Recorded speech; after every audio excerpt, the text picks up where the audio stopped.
오늘도 빌립보서 OBC 클래스에 오신 여러분 주님의 이름으로 환영하고 축복합니다. 오늘은 빌립보서 2장의 마지막 부분과 3장의 초반 절들을 함께 여러분과 나누기를 원합니다. 지금까지 저희들이 공부한 내용들 잠시 축약하여 정리해보면 다음과 같습니다.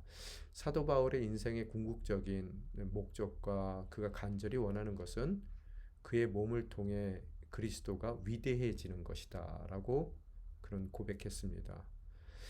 그 그리스도가 위대해지게 하는 삶의 목적을 위해서 그는 자신이 원하는 것은 죽음이에요. 그래서 죽어서 천국에서 예수 그리스도와 함께 영원 복락을 누리는 것이 그의 원하는 바지만 그 죽음 대신 그는 비록 힘들고 어려운 고단한 삶이라 하더라도 이 땅 가운데 살아있는 것을 선택한다라고 했습니다.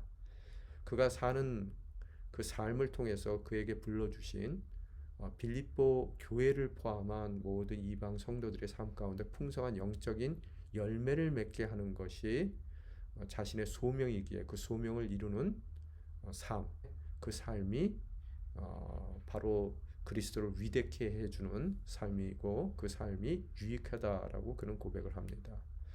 자신은 그렇듯 자신이 원하는 죽음보다는 빌립보 성도를 포함한 이방 교회를 의 영적인 열매를 위한 자신이 필요한 일을 선택하게 되더라는 겁니다. 그런 사도 바울은 이제 더 나아가서 빌립보 교인들에게 그들의 삶 가운데서의 선택도 독려를 하게 됩니다. 뭐라고 독려합니까? 복음에 합당한 삶을 살기를 그가 권면하게 되더라는 거예요. 자신은 자신이 원하는 죽음이 아닌 삶을 선택하고 또 교회는 빌립보 교회는 그들이 그들의 삶 가운데 열매 맺을 수 있는 복음에 합당한 삶을 선택하기를 그가 권면했습니다. 복음에 합당한 삶이 과연 무엇일까라고 했을 때 제가 세 가지 단어로 그 복음에 합당한 삶을 사도 바울이 설명한다라고 했어요. 첫 번째 단어가 뭡니까? 소식이라는 단어라고 그랬어요. 굿뉴스에 나오는 그런 소식이요. 또 두 번째 단어는 책임이라는 단어고 세 번째 마지막 단어는 싸움이라는 단어로 복음에 합당한 삶이 무엇인지를 그가 빌립보 교인들에게 빌립보서를 통해서 설명했습니다. 이 소식이라는 단어는 소문이라는 단어로 생각하면 좀 더 쉽죠. 그죠? 그래서 어떤 소문이 나는 인생을 살아야 복음에 합당한 삶이라고 사도 바울이 얘기했습니까? 첫 번째는 한 성령 안에서 굳건히 서서 복음 안에서 그들에게 주어진 믿음의 생활을 위해 함께 달려가라는 것이고요. 두 번째는 부정적인 얘기죠. 뭐라고요? 놀라지 말라는 거예요. 어떠한 대적자들의 엄포에도 놀라지 않는 삶을 살고 있는 담대한 삶을 살고 있다는 소문이 나는 인생이 첫 번째 복음에 합당한 삶이고요. 두 번째 책임이 있다라고 얘기했어요. 무슨 책임입니까? 그들에게는 믿는 책임도 있지만 그리스도의 그 고난에 참여하는 책임도 있다.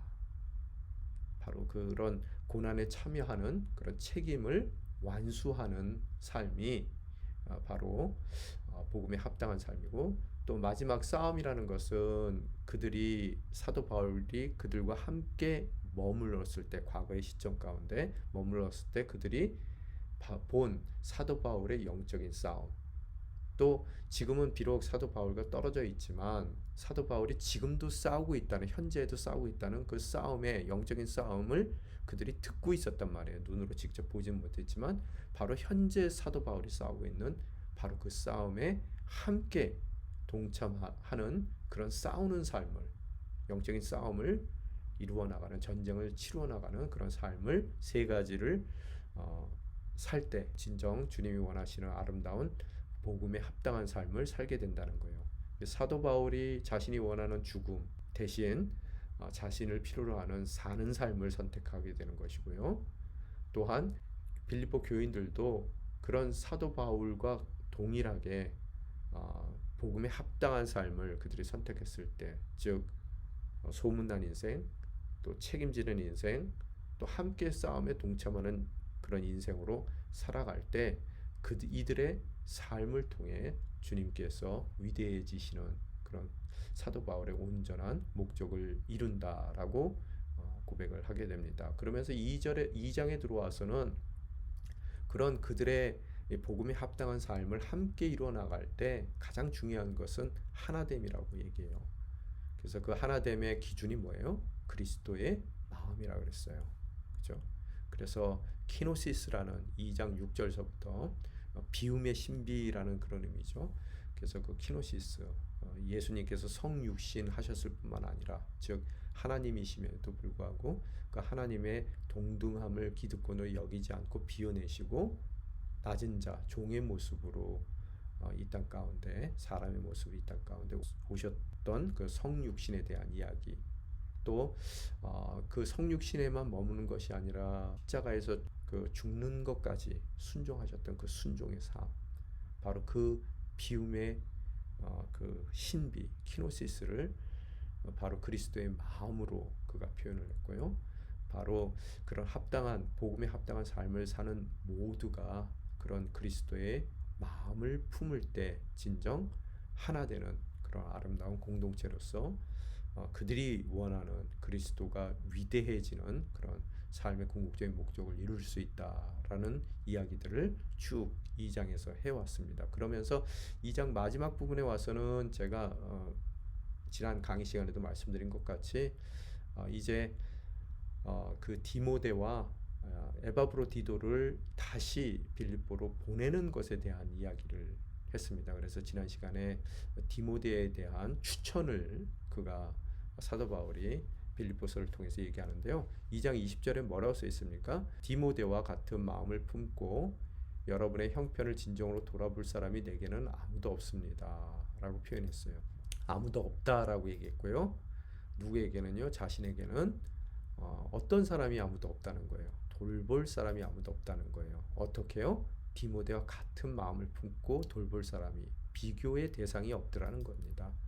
근데 디모데와 같은 마음을 품었다는 얘기는 뭐예요? 진정으로 돌보는 사람이고요. 무엇을 진정으로 돌봐요? 여러분의 형편을 진정으로 돌보는 사람은 디모데와 비교할 만큼 그런 마음을 품고 그 형편을 돌보는 사람은 내게 아무도 없다. 그 디모데를 추천하는 이야기죠. 그죠? 그래서 디모데 후서에도 디모데에 대해서 그가 평을 하고 있습니다. 뭐라고 평을 하고 있어요? 나는 그대 안에 있는 거짓 없는 믿음을 기억한다. 그것은 먼저 그대의 외할머니 로이스와 어머니 유니게 안에 있던 것으로 지금 그대 안에서 있는 줄을 내가 확신한다. 그리고 디모데후서 1장 5절에서 그가 평을 하고 있는데요. 이렇듯 지난 시간에 말씀드린 것 같이 이 디모데라는 사람은 사도 바울에게 있어서는 그 어떤 누구와도 비교할 수 없을 정도로 귀한 그런 목자의 마음을 가진 사람이었는데요. 그의 삶을 지난 시간에 나눴죠. 이방 땅 가운데 이방 남자와 결혼했던 그런 유니게의 아들로 태어났고요. 또 그런 아들을 로이스와 유니게는 말씀 가운데 디모데를 잘 양육했던 것 같아요. 그죠?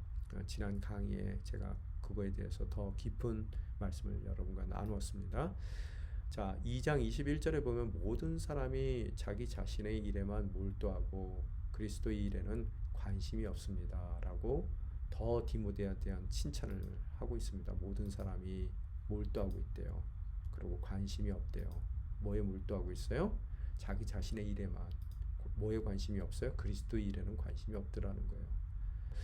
우리가 프린시플을 하나 잡아낸다면 그리스도 중심적일 때가 아니라면 그리스도의 일에 우리가 관심을 갖지 않는다면 우리는 자기 중심적일 수밖에 없다라는 프린시플을 갖게 되겠죠. 그래서 항상 내 일에만 몰두하는 것이 아니라 그리스도의 일에 관심을 가질 때 우리는 자기 중심적인 우리의 삶 가운데서 벗어날 수 있다라는 그런 바울의 생각을 간접적으로 읽을 수 있는 것 같습니다. 자, 22절에 보게 되면은 여러분은 디모데의 연단을 알고 있습니다. 자녀가 아버지에게 하듯이 그는 복음을 위해 나를 섬겼습니다. 라고 고백합니다. 그래서 알고 있다는 거예요. 누가요? 여러분은요. 여러분이 알고 있는 바와 같이 라고 얘기하는 거하고 똑같죠. 무엇을 알아요? 디모데의 연단을 알고 있다는 말이에요. 그가 그동안 겪었던 고난을 빌립보 교인들도 알고 있어요. 그는 나를 섬겼다는 거예요. 그 연단의 성격에 대해서 이야기하는 것이죠. 그래서 섬겼다라는 단어는 종노릇했다라는 단어입니다. 이 듀울로스라는 단어가 종이란 뜻인데 오늘 섬겼다는 단어가 듈레우라는 단어를 사용합니다. 종으로서 섬겼다는 거예요. 종노릇했다는 거예요. 그런데 나를 섬겼는데 바울을 섬겼는데 그 섬김이 나를 위한 섬김이 아니죠. 무슨 뭐를 위한 섬김이에요? 그토록 사도 바울이 추구해 나갔던 복음을 위해 함께 섬겨 종노릇했다는 얘기죠. 그죠? 그런데 어떻게 했다고요? 자녀가 아버지에게 하듯. 여기 이 단어는요. 영어 성경에도 보게 되면 served as a son with his father 그렇게 얘기하거든요. 아버지가 함께 아들과 섬기듯 그런 뜻인데 가업을 잇듯이 했다는 거예요. 근데 그의 연단의 내용이 뭡니까? 종같이 섬겼다는 거예요. 꼭 아버지와 아들이 하듯 그 가업을 이어서 하듯 어떻다고요? 사도 바울이 충성되이 복음을 위해 종노릇한 것 같이 영적인 아들 된 디모데도 복음을 위해 종노릇하며 그들이 겪었던 고초를 여러분이 익히 들어 알고 있다는 거예요. 그죠?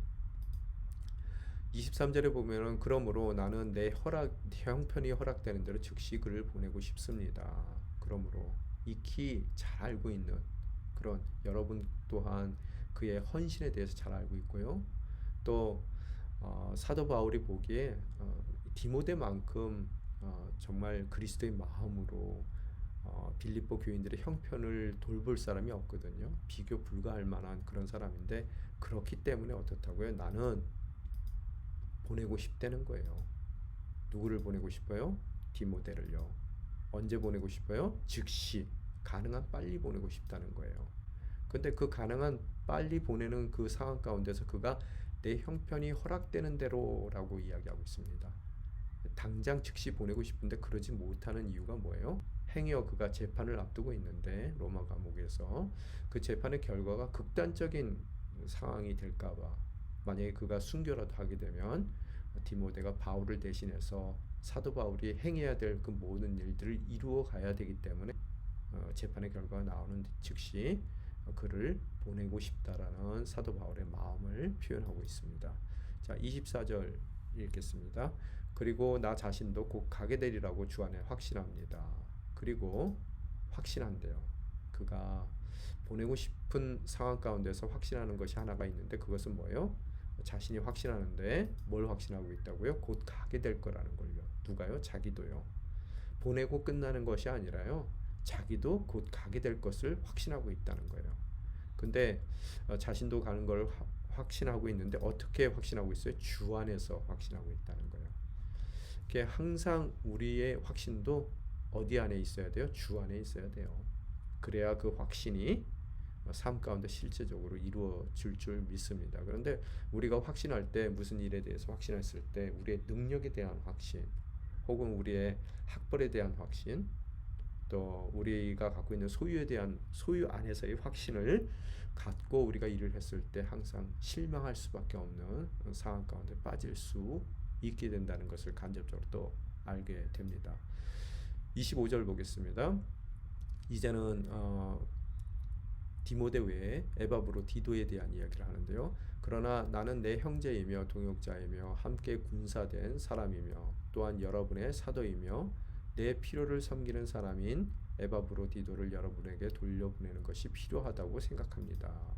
그러나 이제 그 외의 것을 이야기하는 거죠. 디모데 외에 난 생각한다라고 사도 바울은 얘기합니다.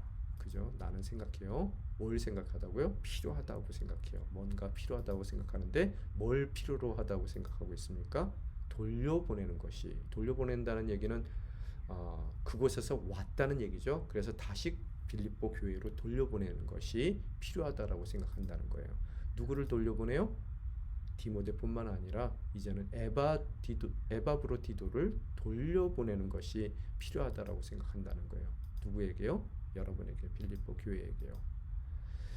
그 에바브로 디도를 뭐라고 누구라고 설명을 하고 있습니까? 형제래요. 또 동역자라고 표현하고 있고요. 또 함께 군사된 사람이라고 표현을 하고 있습니다. 또한 사도라고 표현하고 있는데 어떤 사도예요? 내 필요를 섬기는 사람으로서 그들의 사도란 말이에요. 이 빌립보 교회의 사도예요. 그죠? 그런 사람을 다시 돌려보내야 될 필요가 있다라고 생각한다라고 그가 얘기하고 있습니다. 26절 보겠습니다. 그는 여러분 모두를 늘 사모하며 자기가 아프다는 소식을 여러분이 들은 줄 알고 늘 걱정하고 있습니다. 그는 에바브로디도는 사모하며 또 알고 걱정하고 있대요. 두 가지 지금 에바브로디도의 로마 감옥에서의 상황을 설명하고 있습니다. 사모하고 있고 알고 걱정하고 있대요. 누구를 사모하고 있다고요? 여러분 모두를요. 어떻게요? 늘 항상 변함없이. 또 알고 걱정하고 있대요. 이것도 늘 하고 있어요. 지금 항상 하고 있단 말이에요. 그가 간절한 마음으로 빌립보 교인들을 사랑하고 있지만 사모하고 있지만 또 그들 때문에 그들로 인해서 뭔가를 알고 걱정하고 있다라고 표현하고 있습니다. 그 뭘 걱정하고 있어요? 알고 걱정하고 있어요. 여러분이 들은 것, 뭐 소문으로 들었던 뭐로 들었던 그들이 에바브로디도에 대해서 들은 줄 알고 어떻다고요? 에바브로디도는 걱정하고 있더라는 거예요. 뭘 들었어요? 소식을요, 소문을요. 어떤 소문입니까? 에바브로디도가 아프다는 소문을 빌립보 교인들이 들은 것을 알고 걱정하고 있더라는 거예요. 그죠? 여러분, 여기서 한 가지 우리가 좀 중요한 질문을 해야 되는데요. 에바브로디도는 어디 출신이에요? 빌립보 출신이에요. 아마 빌립보 교회의 목회자였던 것 같아요. 그런데 왜 그가 뭐 로마의 사도 바울에게 헌금도 전달하고 또 사도 바울을 돕기 위하여 그가 로마에 방문했는데 방문한 그를 돌려보내는데 다시 자신의 교회로 돌려보내는데 왜 사도 바울의 추천이 필요한지 우리는 물어야 되겠더라는 거예요. 뭐 사모하는 거 그들도 다 알고 있고요. 그런데 왜 보낼까요? 오늘 그가 이 여행길 가운데서 아프다는 소식을 빌립보 교인들이 듣게 됐다라고 성경은 써 있거든요. 그래서 그들이 그 사실을 듣게 된 것을 알고 누가 알아요? 에바브로디도가 알고요.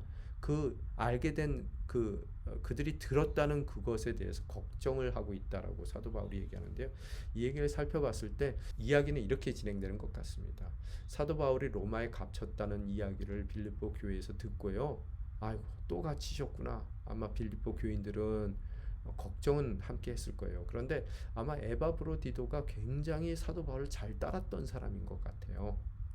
그래서 뭐 빌립보 교회의 목회자가 됐겠죠. 그런데 그가 아마 자진해서 나서서 제가 당시에 뭐 감옥에 갇히면은 모든 것을 자비로 해결해야 되니까요. 필요한 그런 헌금을 전달하고 사도 바울이 잘 지내시는지 좀 돌아보고 오겠습니다. 거기까지 한다면 아마 빌립보 교인들이 아마 오케이 했을 것 같아요. 그런데 그가 한 발 더 나아가서 제가 가서 사도 바울의 시중을 좀 들다가 오겠습니다. 빨리 헌금 걷어주시고 제가 로마로 떠나겠습니다. 했던 것 같아요. 그러면 담임 목사님이 자기 교회를 돌볼 생각을 안 하시고 만약에 누군가가 또 옥바지를 하시겠다라고 누군가가 담임 목사님께서 올해 자리를 비우신다 그러면은 그것을 좋게 여길 그런 성도들은 없겠죠. 그죠? 그래서 그 헌금 당연히 보내드려야죠. 그러면 다른 사람 통해서 보낼게요. 아니요, 내가 꼭 가야 됩니다. 라고 얘기했던 것 같고요. 그러면 빨리 다녀오세요 했을 때 그냥 가서 헌금만 전달하고 어떻게 지내시는지 보고 오는 것이 아니라 옥바지를 하겠다라고 하셨던 것 같아요. 그래서 그건 너무 지나친 거 아닙니까? 그렇게까지 해야 돼요? 라고 에바브로디도 목사님에게 이 빌립보 교회 성도들은 얘기했을 거예요. 그럼에도 불구하고 그는 굳이 간다라고 나섰다가 그 여행길 가운데서 뭐 어떠한 병인지는 몰라요. 말라리아인지 뭔지는 잘 모르겠지만 그가 큰 중병을 얻게 됐던 것 같아요. 그래서 거의 죽기 직전까지 갔었던 것 같습니다. 그러니 빌립보 교인들은 뭐라고 했을까요? 괜히 안 해도 되는 일을 굳이 나서서 저렇게 병까지 얻고 이제 잘못하다가는 뭐 장례까지 치르게 생겼다. 뭐 이렇게 소식이 전해진 것을 알고 자신이 다시 어떻게 돌아갈까라는 그런 걱정이 있다는 거예요. 내가 괜한 짓을 했는가? 아니, 사도 바울 보기에는 정말로 이 일이 꼭 필요한 일이고 그들이 이 에바브로디도가 빌립보 교인들에 대해서 함부로 뭐 그냥 뭐 마음대로 그냥 내버려 두고 온 것이 아니라 사모하는 마음이 있다는 거예요. 그죠? 그 사모하는 마음이 늘 있었어요. 사도 바울이 그게 증인입니다. 그런데 지금 입장이 병을 앓고 있다가 병이 나았어요. 다행스럽게. 그래서 그 병에 대한 소식을 듣고 들었다는 것을 소문을 빌립보 교인들이 들었다는 것을 알고 어떻게 돌아갈까 참 겸연쩍은 그런 마음이 있어 걱정하고 있다는 것을 사도 바울은 이야기하고 있더라는 겁니다. 그죠? 27절 계속 읽을게요. 사실 그가 병이 나서 거의 죽게 되었으나 하나님께서 그에게 긍휼을 베푸셔서 내게도 긍휼을 베푸셨고 내게도 긍휼을 베풀어 주셨습니다. 이는 나로 하여금 근심 위에 근심을 갖지 않게 하시기 위한 것이었습니다.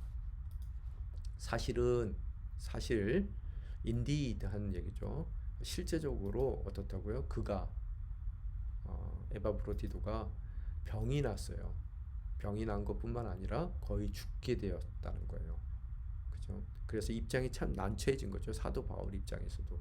물론 떠나온 에바브로디도도 그렇게까지 하실 필요 없는데 왜 그러세요? 라고 이야기를 듣고 떠났는데 병이 나서 거의 죽게 됐단 말이에요.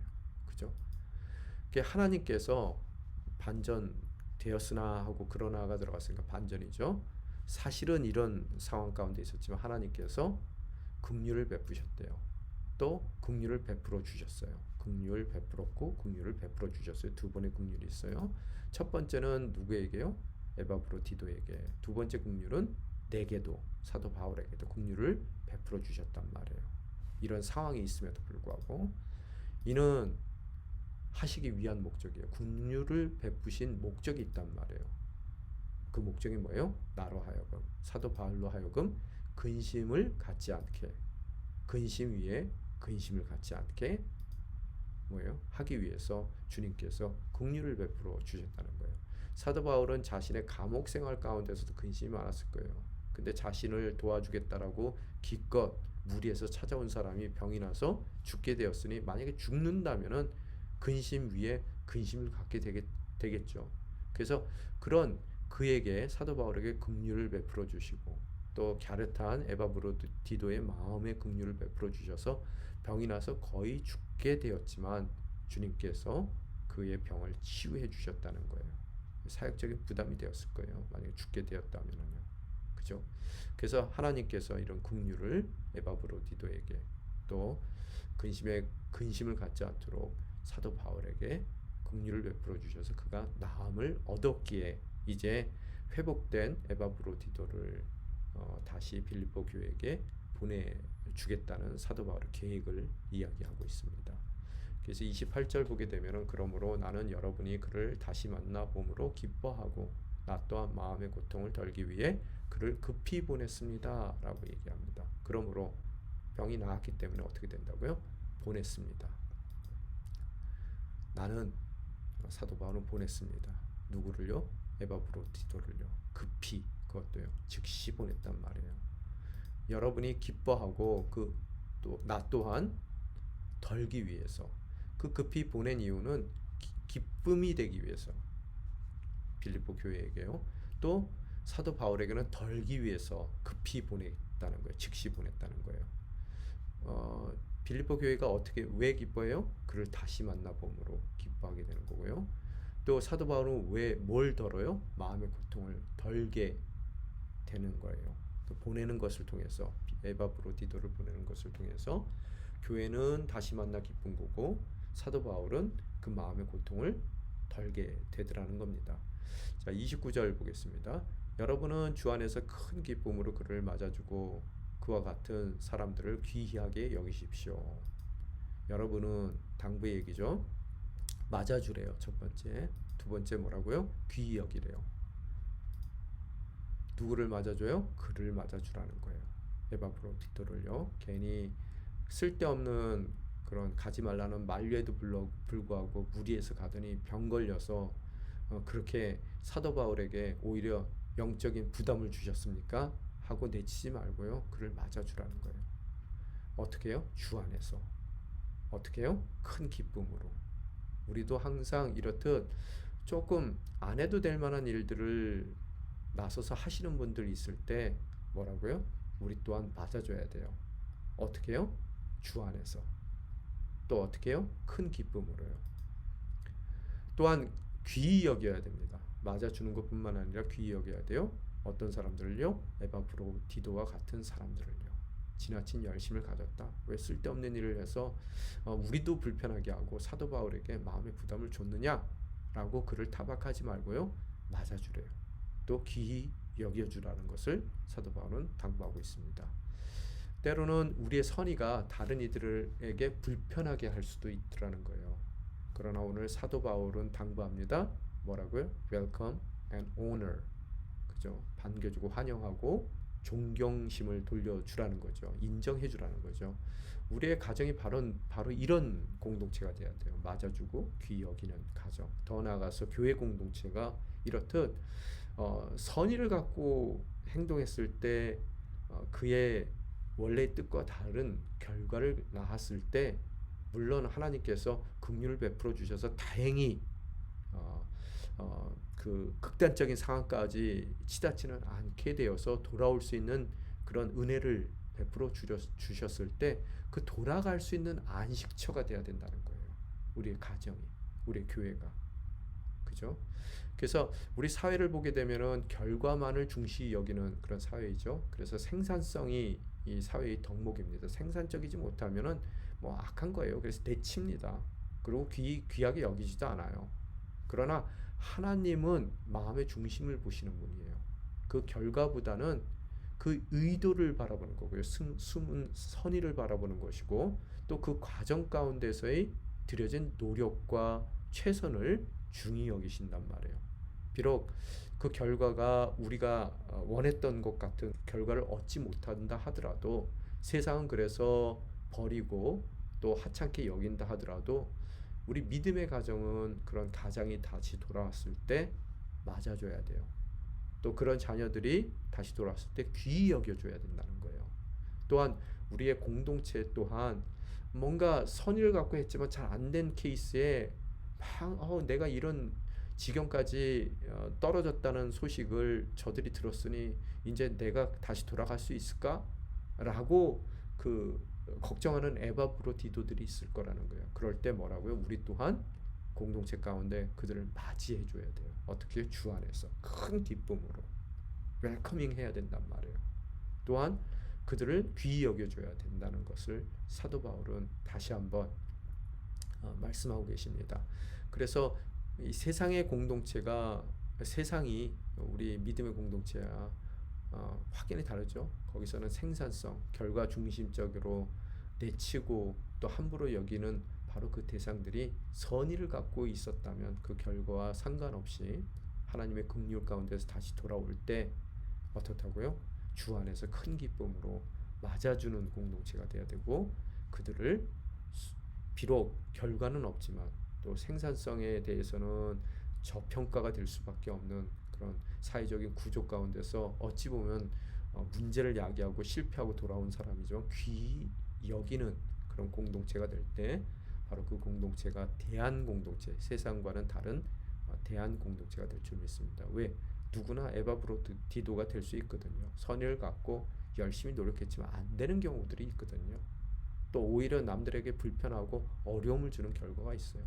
많은 가장들이 최선을 다해 노력하지만 세상 가운데 그들이 계획했던 결과를 얻지 못하고 간신히 주님의 긍휼 가운데 그런 어려운 모습으로 다시 돌아올 경우가 있거든요. 그때 맞아주고 귀히 여겨줘야 되는 것이 바로 복된 그런 믿음의 공동체의 모습일 줄 믿습니다.